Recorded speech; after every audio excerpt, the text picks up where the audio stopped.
World War One, the beginning.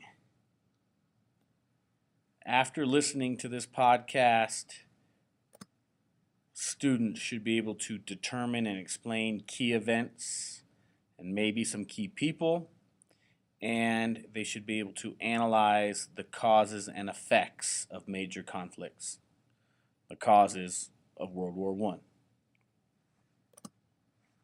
For years, events in Europe had been building toward World War One. The long-term causes of the war included nationalism, imperialism, militarism, and the system of alliances. By June 28, 1914, Europe was like a powder keg or a bomb that only needed a spark to set the whole thing off. That spark was the assassination of Franz Ferdinand by Gavrilo Princip. Franz Ferdinand was the heir to the throne of the Austro-Hungarian Empire, and Gavrilo Princip was a Serbian nationalist that was tired of the Austro-Hungarians running his country. All of the alliances were soon mobilized, and by the end of the summer, Germany, Austria-Hungary, and the Ottoman Empire, or the Turks, the Central Powers, were at war with Great Britain, France, and Russia, or the Allied Powers. This was not to be a quick or an easy war. After nearly 3 years, the German offensive stalled out along what is called the Western Front. Here, both sides dug in. They dug a system of trenches from which to fight. New technology made this one of the deadliest wars in history.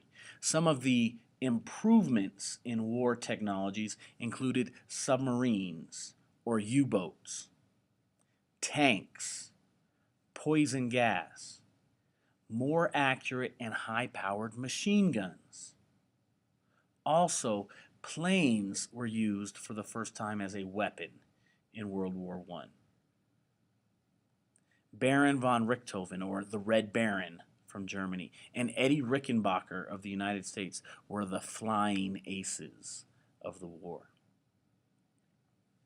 Now, when Europe went to war, most Americans believed that the events in Europe would not concern them. Hey, we've got the entire ocean between us. And it was good economics to trade with both sides. The United States made millions off of loans made to France and to Great Britain. Ultimately, Great Britain's blockade of German ports prevented the United States from doing business with the Central Powers, and Germany became wary of the ties between the United States and England. Although President Wilson tried to maintain U.S. neutrality, events drew the country toward war.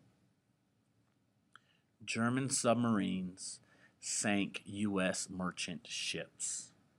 The sinking of the Lusitania, a British ship with many U.S. passengers on it, is perhaps the most famous ship to have been torpedoed.